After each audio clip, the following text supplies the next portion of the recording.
Hello everyone, welcome back to Small Business Stand Up, where we discuss all the secrets of seasoned entrepreneurs in different fields of business.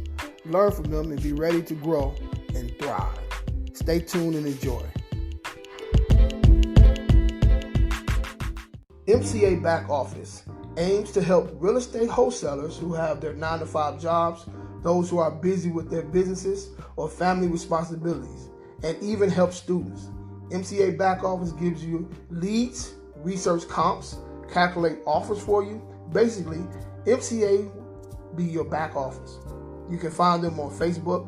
Just search MCA Back Office.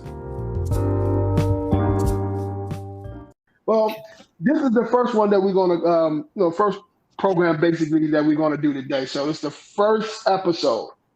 All right. Miss Kate is on the phone with us today. She's a little under the weather. I want to kind of get everybody to kind of talk about, what they do, kind of introduction to the podcast.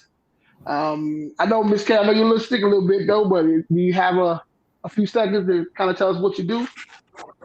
Absolutely. I run a full-service tax and accounting firm here in the great state of Arizona.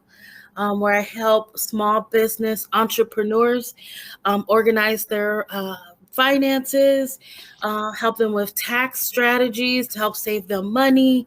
I also work with individuals who desire debt relief.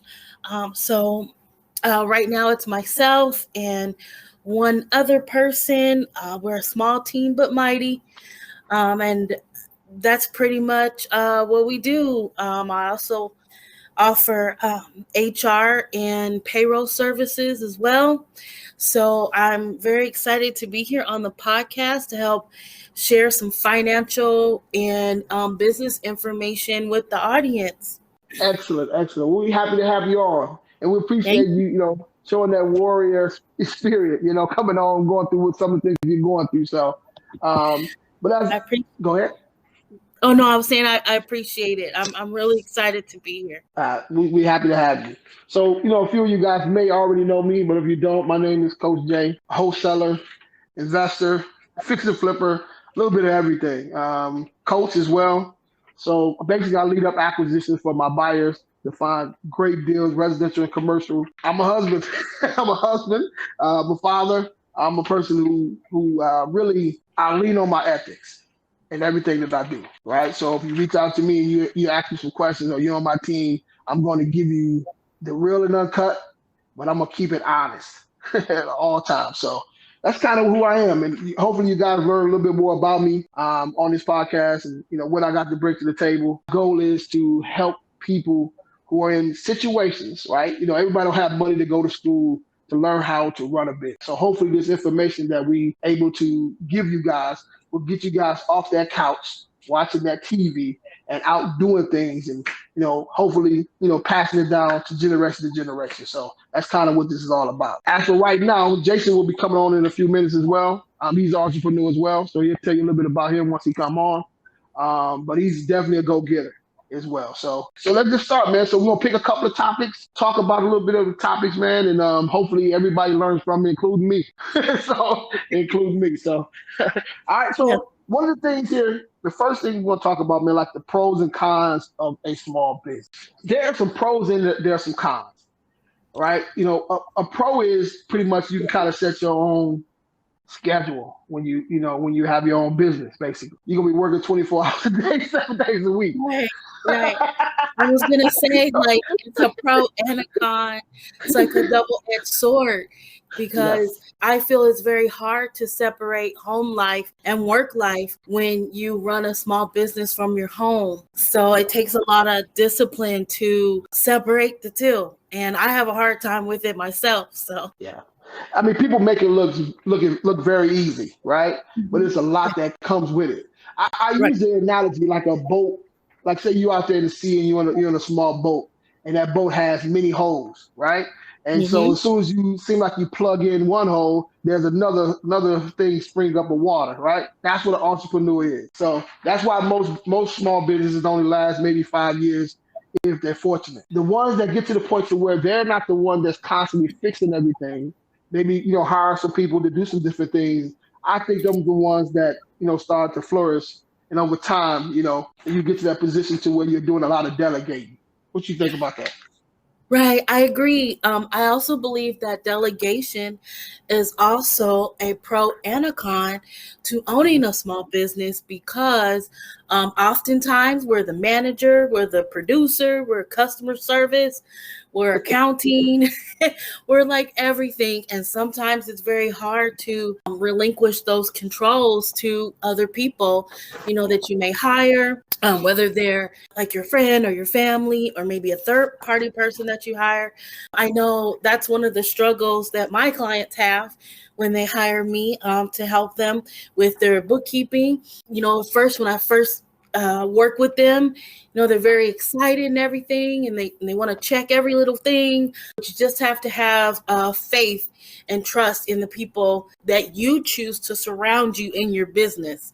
So I know we're talking about pros and cons, but it sounds like a couple of things that we're talking about can be both if you look at it subjectively. It's true. A pro is that you can definitely maneuver some things around to make a lot of those important dates that you need to make, right? Mm-hmm. I guess it depends on what kind of business you have. But, doing what I'm doing, I can tailor everything around what I'm trying to get accomplished, right? Right. Now, it does require me, a con does require me to work kind of late nights sometimes. But, we cannot push everything on somebody else and 100% is going to get accomplished.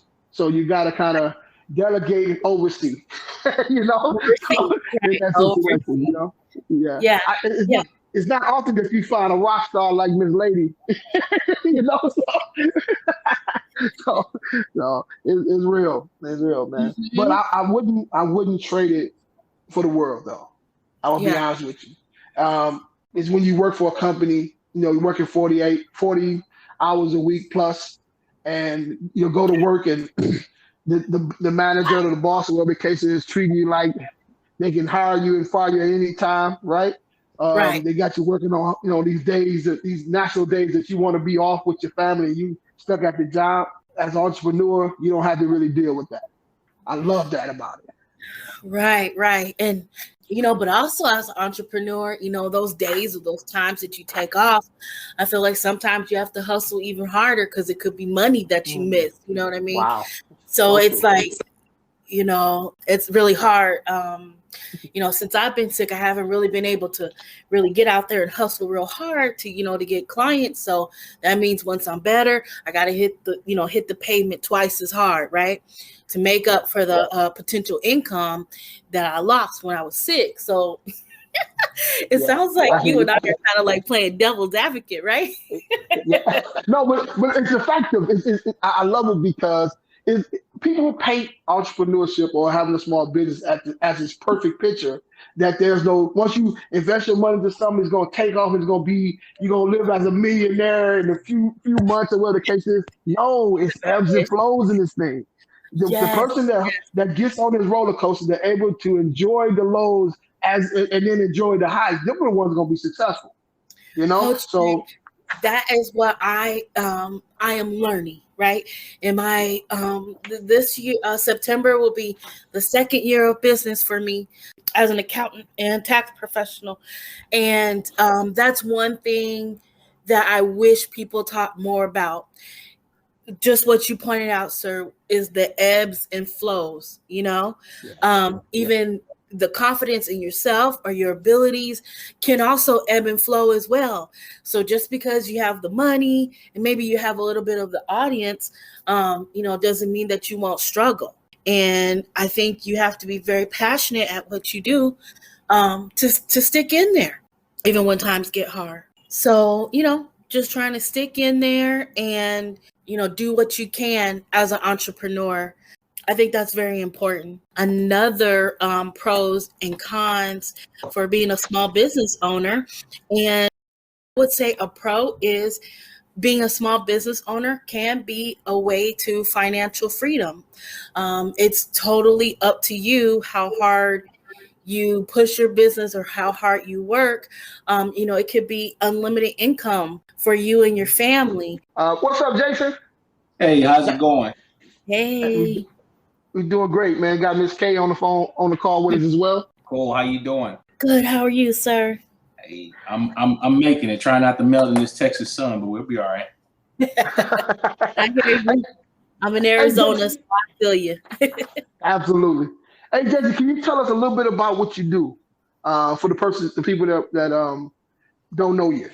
Kind of run it down to us real quick. Well, I think the better question would be what is it that I don't do. However, Absolutely.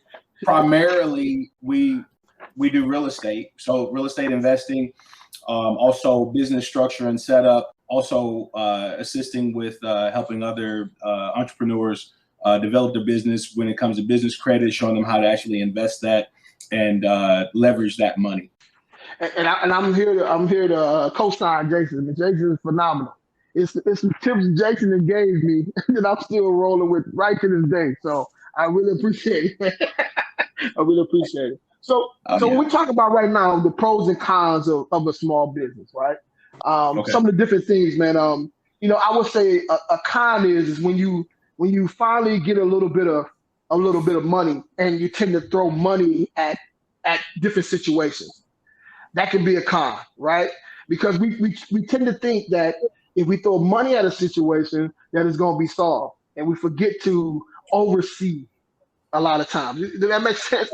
Yeah, but at the same time, I'm gonna agree and disagree with that particular statement.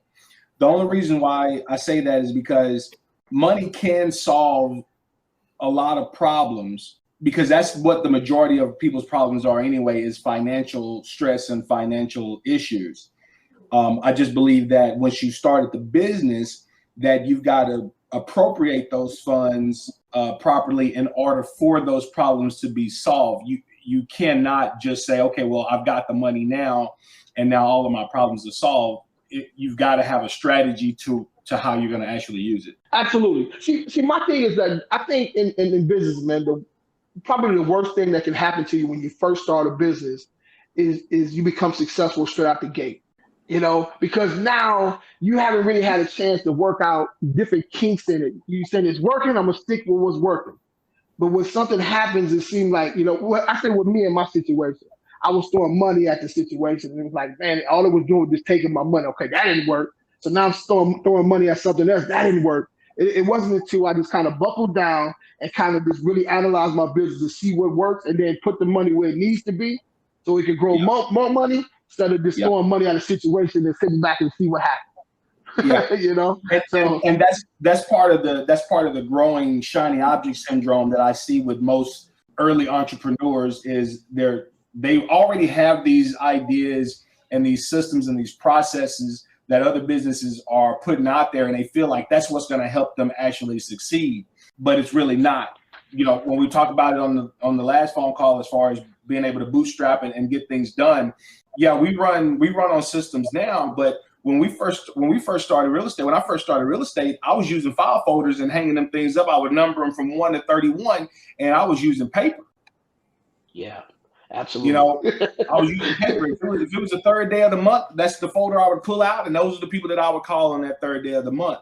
But I run into a lot of younger entrepreneurs right now where they would rather spend the $200 a month for the CRM that they feel is going to bring them the business. But like you said, they never struggle to know what they've actually done to develop where they are. Exactly. That's the problem. That's the problem. Wow. It's so funny, man, that without any mentoring, becoming an entrepreneur, man, it's a lot of pitfalls. That's right. There's a lot of pitfalls. Nobody told me that, right? I just had an idea and I'm going after it. But if you just take your time and just kind of work your way through this thing, you can't be successful. Right. I think in anything, you have to love it. Yeah, but the biggest problem right now is that entrepreneurship, the word entrepreneur, has become taboo. Back in the older days, time in which where my grandfather were born. If you said you were an entrepreneur, you were a fool. Yep, it's true. Can you expound on that a little bit? Yeah, they said that you were a fool because remember growing up taking risk. If you ask them what's a net 30, they wouldn't even know what you're talking about. Don't know what a net 30 is. Don't know what a Duns and Bradstreet number is. Don't know what any of those things are when it comes to business. Half the time, if you give them an acronym that says SOS, they have no idea that means Secretary of State. Right. Oh, and that's one thing in my business when I do talk to new clients, I ask them, are you registered with the state? Are you paying your sales tax? Do you have your EIN number? What's your status with the IRS? Are you a partnership? Are you single? Sole proprietorship. No one really knows what those things mean. But then they tell me that they have a business. But in the eyes of the IRS, you really have a hobby, an expensive hobby. You don't really have a real business. So I totally agree with you. Yeah, they have an expensive hobby, but they also don't understand, and Kay, you will relate to this so much. They don't understand that they're still operating within middle class tax breaks, and they don't understand that there's another code above all the rest of them that they can be operating in where they can get the things that they actually need. Yes. And a lot of people, they try to do it themselves. And then get disappointed when tax time comes. You have to pay your regular taxes in addition to your self-employment taxes. Then they look at me and go, why do I owe the IRS $10,000? Well, you have a hobby. Welcome. Yeah, exactly. Welcome to the club. The biggest thing about that, well, they'll do some research. They'll go and they'll read some stuff. Well, I'll do one in Nevada, but they're operating in Texas and don't understand that they have to register that business here in Texas. Yeah. It can make or break you. So you just have to be passionate about it and willing to go through those ebbs and flows, as Coach Jay had talked about earlier in the podcast. But it's a roller coaster. Absolutely. But I'm going to tell you, when small business, when done right, is like a great dance, right? When it's done right, it's like a great waltz, what they call waltz or whatever the case is, man. When that leg go where it's supposed to be and you glide across the dance floor, man, it's a great situation. Midsummer Night Waltz. Exactly. Yes, because for me to be able to put $2,000 away in my savings account, just from the money I've made in my business, I mean, that's after everything I've spent and everybody I've hired, I paid them all. If I'm able to pay myself and put something in my savings, it makes that salsa dance even better. Exactly. So I definitely agree. Absolutely. So here's your other problem real quick. Your other problem is that the majority of your newer entrepreneurs, and congratulations on you being able to be able to put that money back and be able to pay your payroll and all of that stuff. But when I look at some of these other entrepreneurs, half of them don't really have $500 in their bank account. Yeah. That's almost, but that's almost 75% of the population do not have over $500 in their savings. Mm-hmm. Well, and I agree with you. And a lot of people don't understand that your personal finance habits greatly affect your business finance habits. They mirror each other. So if you don't have it together with your personal finance, expect your business not to grow as fast. It'll suffer just the same. Yes. Drive around to different department stores to get her inventory. And when I did her taxes for 2019, I asked her, I said, hey, are you tracking your mileage? And she's like, no, I'm not tracking it. I said, hey, download Stride. Every time you leave your house to go to Walmart, Target, or wherever it is that you're going, turn it on and start tracking your mileage. So she did that. So this year, when I did her 2020 taxes, I was able to get her a credit of $3,000 back just on the pure mileage that she had driven for her business. So, I mean, there are various ways that you can save as a small business owner, but you have to be very meticulous with your paperwork, and you have to have a strategy. And sometimes you can't always go to Google or watch a YouTube video to get a strategy that's going to work for your business. Sometimes you have to bite the bullet and talk to a professional sometimes, to get the guidance that you need. And a lot of people don't realize that hiring an attorney or an accountant for your business, you can get that money back in the form of deductions on your tax returns. If I'm not mistaken, there is a thing on the IRS website where it talks about small business and some of the deductions. Maybe I'm mistaken. Maybe that was a little while ago. No, it was like a list that you could download, and it tells you roughly what you can write off. And it's a lot, right? If I'm not mistaken, for fuel, I think it's like, is it 50 cents or something like that a mile? Yes, 50 cents per mile. Yes, That adds up big time. Oh, yes. Especially even if you're traveling, all around Texas, showing homes, or or even visiting clients. Track those things. It truly does add up. Save your receipts for when you get gas, when there's repairs on your car. Even if you have like advertisement, some people put magnetic stickers on their car to advertise their business. That's advertising. That's stuff that you can write off. If you've hired a social media firm to help you with your social media, you can write that off. You just have to be strategic in how you do so. And, if you're going to prepare your own taxes, that's great. But just know that without a tax professional signing off on your taxes, it increases your chances of getting audited. So, if you're going to do it, just be smart about it. Be very strategic about it. Or, like I said, or get counsel. Absolutely. Great information. Great. One of the things that I didn't know, I thought that if I hire somebody to do, let's say you hire somebody to do a job, I thought, and it's maybe a couple of grand, I thought on my taxes they're gonna take the couple of grand out, right? Right? You know what I'm saying? You get that whole 2,000. I'm like, where my money at? And it's not like that. So I know a lot of people who just started a business may be thinking that, okay, they're gonna at the end of the year I'm gonna get this $2,000 back because I spent on my business. But no, they just if you made 100,000, they're gonna say now that you made 98,000. Right. You can also write off contractors on your taxes as well.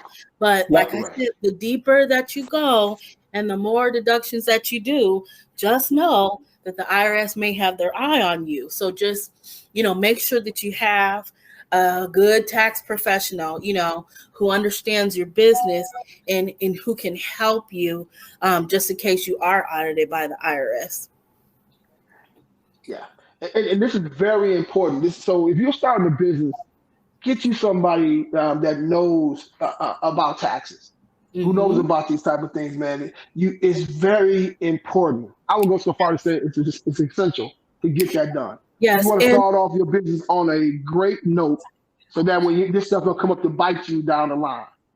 Yeah, and a lot of times, not to down H&R Block or Jackson Hewitt, or a lot of times most people, they're just focused on individual taxes. Yeah, they're not focused on business taxes. You need somebody who understands both. You truly do, guys. I am so passionate about taxes that this year I'm studying to become an enrolled agent, which is basically a tax professional through the IRS. And it means that you are an expert at taxes, just as much as the people at the IRS or an attorney, because I am so passionate about saving money and about, helping small business owners with the strategy that they need so that they can save most of their money. And, I know people love H&R Block. They love Jackson Hewitt. They love TurboTax. But let me tell you something. They don't really know taxes like an enrolled agent would, or a seasoned tax professional. A seasoned tax professional can talk to you about your personal life and in your business life, and can help you to understand tax breaks, deductions, tax planning, all kinds of stuff, you know. Yeah. And I'm not saying you won't pay any it's taxes, true. but you will pay significantly less. It's a reason why a lot of the rich people pay a lot less taxes than the regular people pay, right? Yeah. They spend that money on a person that knows the tax codes and things of that nature, so they can pay less taxes. So Yeah. if you look at that, it show you how important it is to get somebody who knows taxes. Exactly. Rather And than, you know, you're the professional. I do real estate. I don't do tax. Right. So that's where you have to have a strong team, and that's where you would come in for the small businesses, because they have to understand that you have to have a team. Part of your team includes attorneys, tax professionals, okay, and the banks. Yes. It's essential, guys. If you get in business, you gotta have these things. You gotta have it. And if your finances are not done correctly for your business, the bank will not partner with you. They will not take you seriously. You don't have your profit and loss statement and your balance sheet. The profit and loss statement tells the bank how healthy your company is financially. It tells them, do I want to take a risk on Coach J's business? Well, yeah, Coach J is consistently, earning $10,000 a month. So if I let him borrow 20, I don't have to worry about if he can pay me back. I know he can. You know, a lot of people don't realize how bookkeeping and record keeping is so important for your business when you are trying to partner up with banks or even to use business credit, as you had talked about earlier. That's great information. You're on point. It's so true. Listen, and another thing too, your taxes is your responsibility. You have to make sure that things are right on your taxes. It's not really, I mean, of course, the person who's doing your taxes don't sign off or whatever the case is, but ultimately, it's your responsibility. Right. I tell that to my clients. I tell them, hey, when I prepare your taxes, look over them with a fine-tooth comb before you send me the form so I can submit them, because you're signing this under the perjury of law that this is true. So don't come back to me a couple months later saying, oh, I didn't have my bookkeeping together, but I really made this, or I really had a loss. No. Hey, if I'm not doing your bookkeeping for you, I can only trust what you've given me. So I mean, as you guys can see, man, taxes is very important. If you get in this game, you got to understand a little bit about taxes and how you set everything up. Like Miss K said, you know, keep a good paperwork. You know, you got to make sure everything lined up. So when you get ready to go and talk to your CPA, that you don't take a whole bunch of receipts. You know, have it laid out so it makes it easy for them to read and, you know, put everything in its proper place. And then when you get ready to sign that document saying that everything is true, you need to read over it to make sure everything is right. Yes. Before you send it to the IRS. Here's one thing that I learned after some of those mistakes is to have multiple bank accounts. Yes. Very important. You have multiple bank accounts. You have one where that money flows into. You have a tax account, so you're already putting back money. So in preparation to pay the taxes, and then also your other one, which is your expense account, and then your personal. Absolutely. And there should also be a business bank account as well.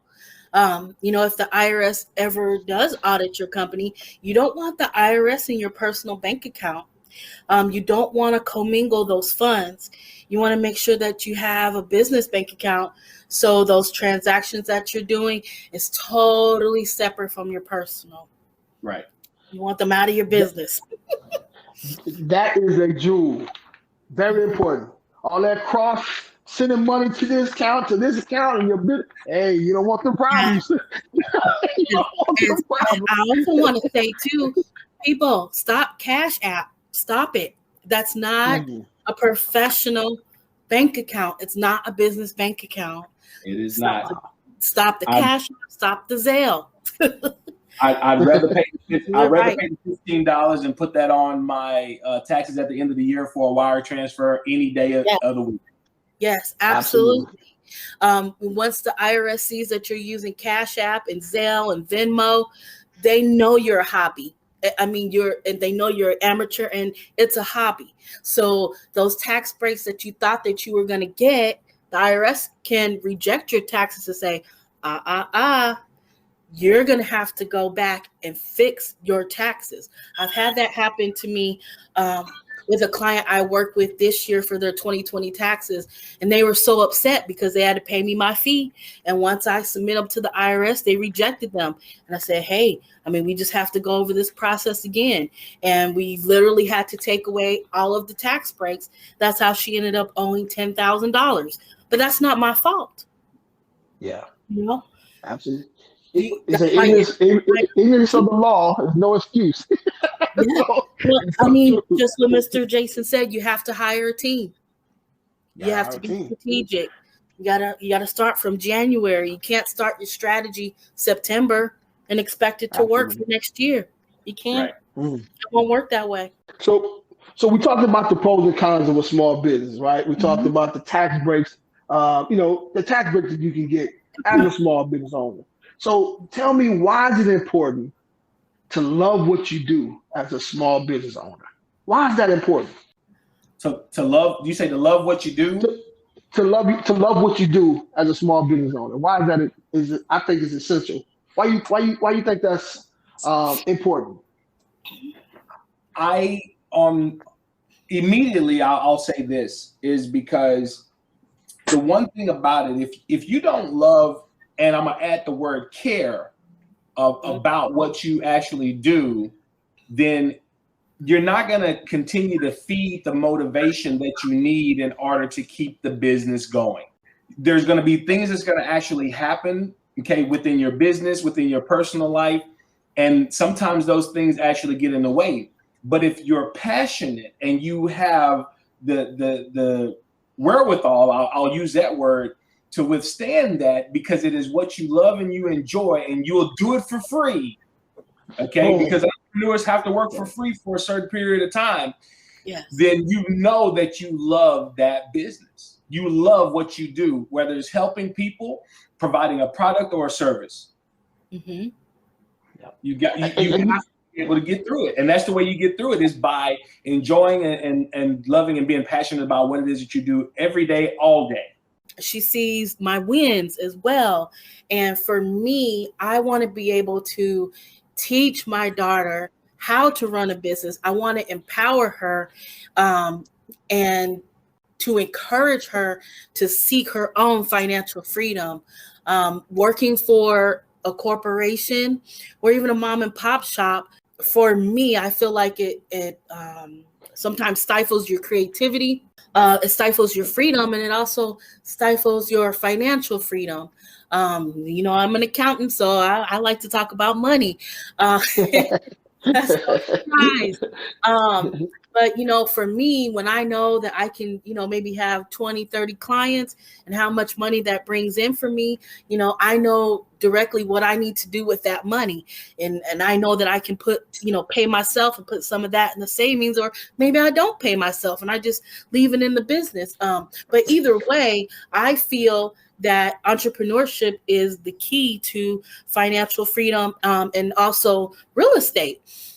Is also another key to financial freedom. So again, for me, I love freedom.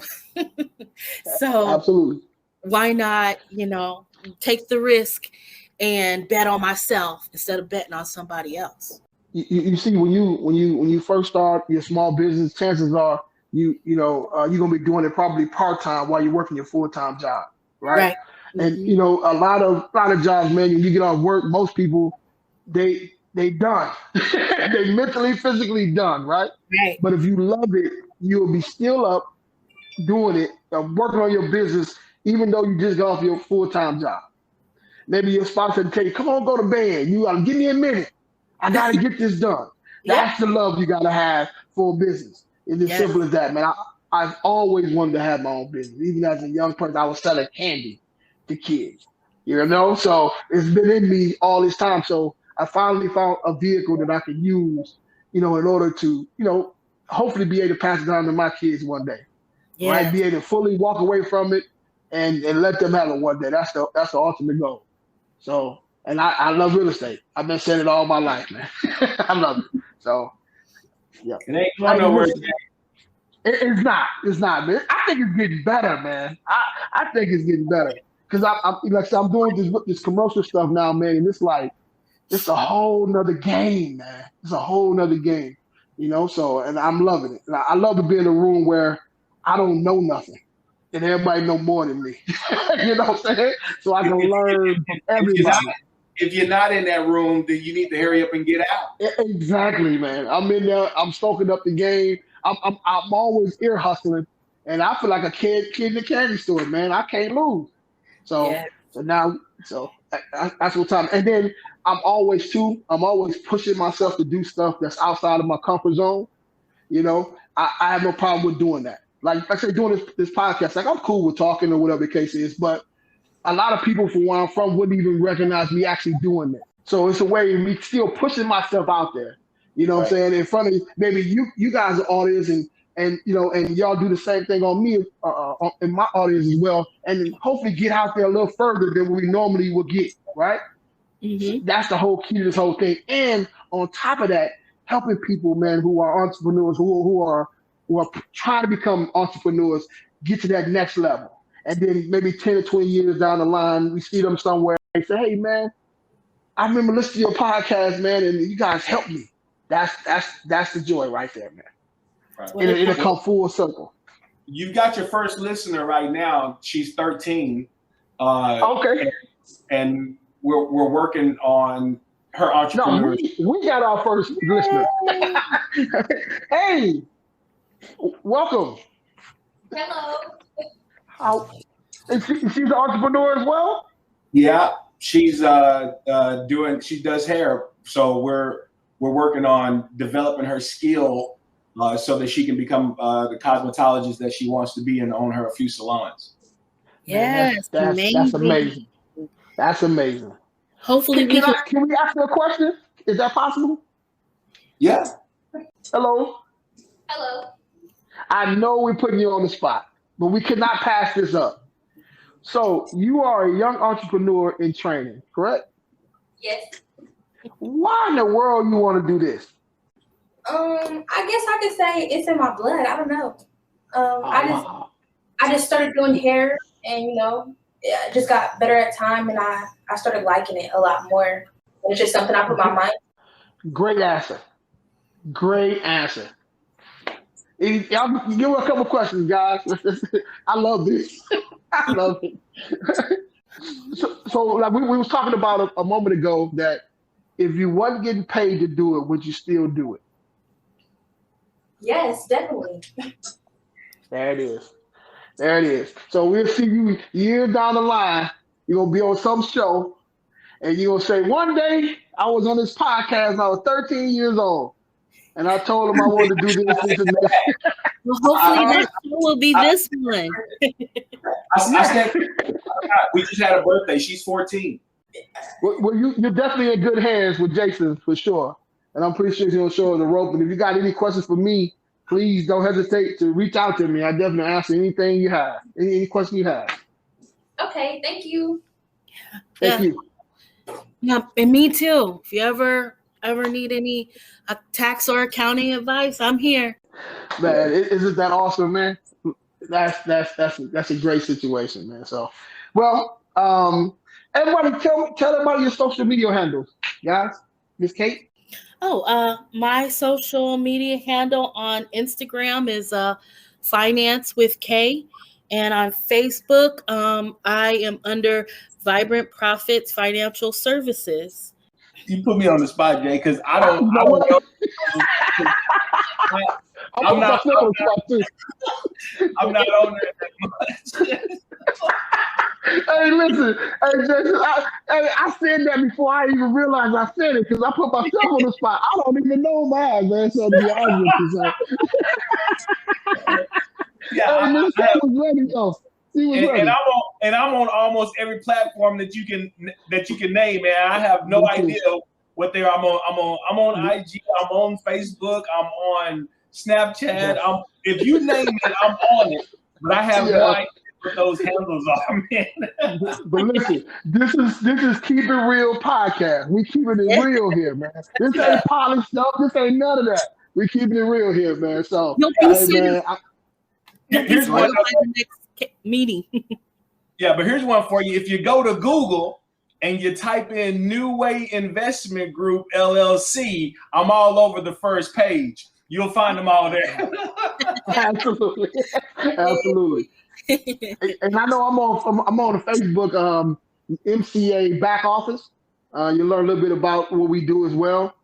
I'm redoing my website now. So the other one I shut it down. I'm redoing another one. So I already know I'm gonna love this, man. I'm gonna love this. So and hey, let's continue to grow. You know, if anything, you guys can reach out to me anytime, man. And anybody that's listening to this, I don't care where you at. Try to reach out to us, man, to tell us if you enjoyed this first one. You know, what we can improve, where I can improve. We definitely gonna do that. And the first one is always gonna be kind of crazy. The sound is off a little bit. We don't care. We just gonna keep going until we get it right. Right. Yes. So the type of person I am, I'm a ready, shoot, aim type of person. I don't have to sit here and wait on the aim and then shoot. I'm just gonna take off and I learn as I go. All right. So if you're an entrepreneur, I would advise you to do the same thing, man. Just get moving. Take action. Take some action and stop being risk averse. Exactly. All right. Any last words, guys? I just want to let, of course, you, Jay, as well as Kay, that I appreciate you guys for allowing me the opportunity to congregate with you, and then also with the rest of the listeners. Same thing that Jay would actually said. If you see me somewhere, or if you can find me on one of those things somewhere by putting my name out there, definitely reach out to me. I'm always open and available for questions, concerns, issues. Whether it's related to business or not, I'm still there for you.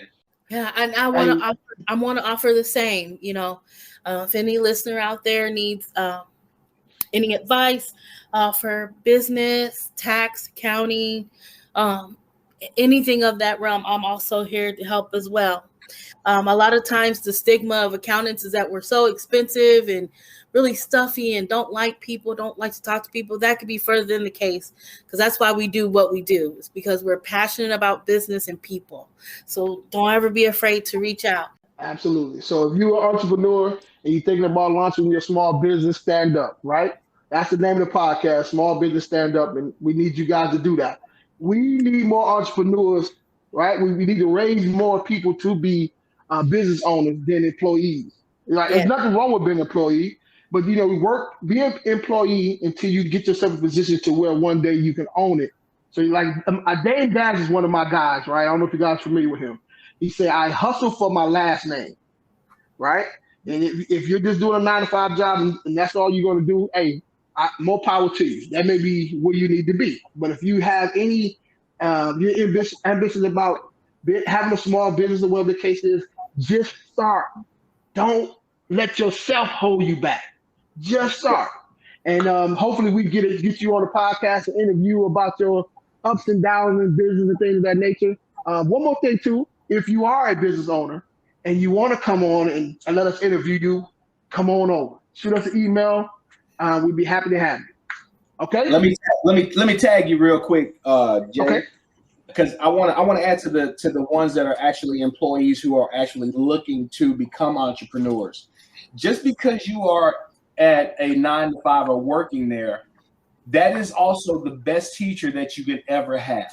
Mm-hmm. Okay, being in the insurance industry and doing that for over a decade, I can't tell you how many gems that I learned at working at a Fortune 500 company under Berkshire Hathaway that I actually use and implement into my business to this day that has served me well. So just because you work there right now does not mean that is not a lesson in the performance and the job that you actually have there that you can bring right into your business, because they're doing it for a reason, and that means you can also do it too. So learn while you earn. No doubt. Mind your business. It's very important. Whatever you do, be the best at what you do. But on your days off, you do something that you love and attack that with all might, right? So I want to thank Miss Lady She's actually the moderator, doing a great job. We really appreciate you. And hey, we'll see you guys next week. Have a great rest of your day.